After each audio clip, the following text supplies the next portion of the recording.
A parábola de Platão sobre a caverna, escrita no século IV a.C., é até hoje um retrato forte de como a filosofia funciona. Quem explica é Sócrates, o professor de Platão. Agora eu vou descrever a situação humana numa parábola sobre ignorância e aprendizado. Imagine homens morando numa caverna subterrânea cuja entrada é um longo corredor que sobe do chão até a luz lá fora. Suas cabeças estão presas por correntes, de modo que precisam ficar de frente para a parede do fundo da caverna e não podem virar a cabeça para olhar pela entrada, que fica atrás deles. Atrás deles, não muito perto, quase na entrada da caverna, há um fogo aceso, e os objetos que passam diante do fogo projetam suas sombras na parede do fundo, onde os prisioneiros as veem em movimento como se fosse um filme.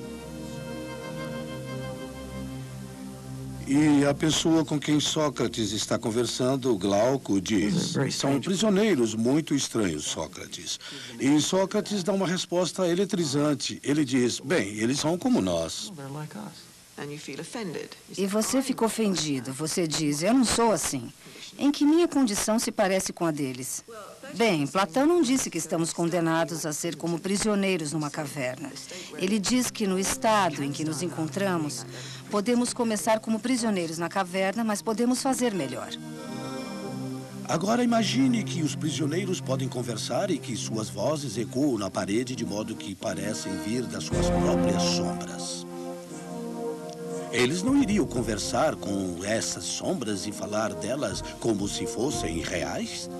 Para os prisioneiros, a realidade não seria nada mais que sombras. Agora, o óbvio a se pensar, se estiver explicando isso a uma plateia moderna, é a televisão. Não há nada de errado em assistir à TV, mas será errado se você achar que a TV lhe mostra as coisas como realmente são, e é disso que trata a caverna. As correntes são as maneiras habituais de se pensar no mundo e na nossa condição. É aquilo que aceitamos de nossos pais, da cultura que nos cerca, da televisão, do cinema e das histórias que lemos. Todas essas suposições que temos sobre como o mundo é. Então imagine que um prisioneiro é libertado das correntes. Imagine que ele é obrigado a se levantar e se virar para a entrada da caverna e andar em direção ao fogo. Platão acha que, na maioria, as pessoas crescem e ficam satisfeitas com a visão que adquiriram das coisas e não gostam quando as forçam a pensar sobre elas. Mas um dia alguém as faz pensar e olhar para o outro lado. O movimento seria doloroso e o clarão do fogo cegaria o prisioneiro de modo a não poder ver claramente os objetos reais cujas sombras ele costumava observar. O que ele acharia se alguém lhe dissesse que tudo o que ele vira antes era uma ilusão e que agora ele estava mais perto da realidade, que sua visão estava mais clara? Seus olhos arderiam e a dor o faria virar-se de volta procurando olhar de novo para as coisas que eram capaz de ver com mais facilidade, convencido de que eram mais reais do que as que haviam lhe mostrado. Na verdade, isso é perceber que muitas de suas opiniões são de segunda mão e que, de certo modo, não são suas próprias opiniões. E é doloroso pensar no porquê das suas crenças, na origem das suas crenças. Você percebe, bem, eu só penso assim porque foi o que me ensinaram na escola, ou os meus pais me criaram para pensar assim, ou algo parecido.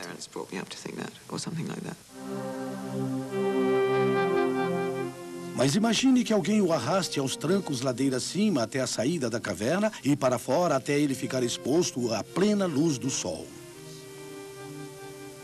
Ele não irá sofrer muito e ficar furioso por ter sido levado à força? Ao se aproximar da saída, seus olhos serão ofuscados pela luz e ele não conseguirá ver nada daquele mundo que chamamos de real. Esse é o modo de Platão nos mostrar que algo como sair das trevas para onde se possa enxergar não é um processo fácil e nem imediato. Pouco a pouco ele terá que se acostumar a ver o mundo lá em cima.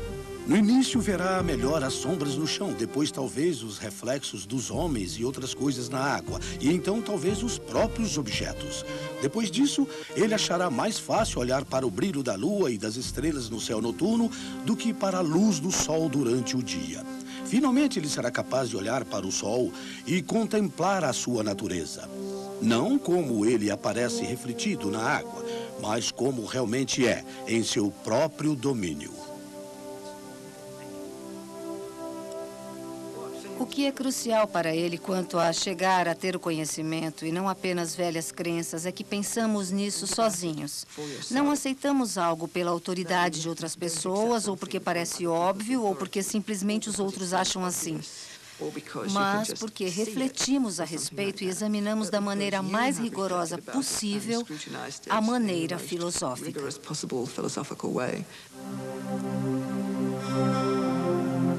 Finalmente, imagine o prisioneiro libertado sendo tirado da luz e reconduzido ao seu velho lugar na caverna. Seus olhos se encheriam de escuridão. Agora ele teria de competir na distinção das sombras com os prisioneiros que nunca saíram da caverna, com olhos que enxergavam pouco. Ele não pareceria ridículo? Os outros diriam que ele havia saído e voltado com a visão arruinada. Portanto, era melhor nem pensar em subir. Bem, alguém que já saiu da caverna e voltou descobre que seu modo de enxergar o mundo é radicalmente diferente do da maioria das pessoas. Ele não só tira conclusões diferentes, mas pensa diferente sobre as coisas e as pessoas não gostam disso.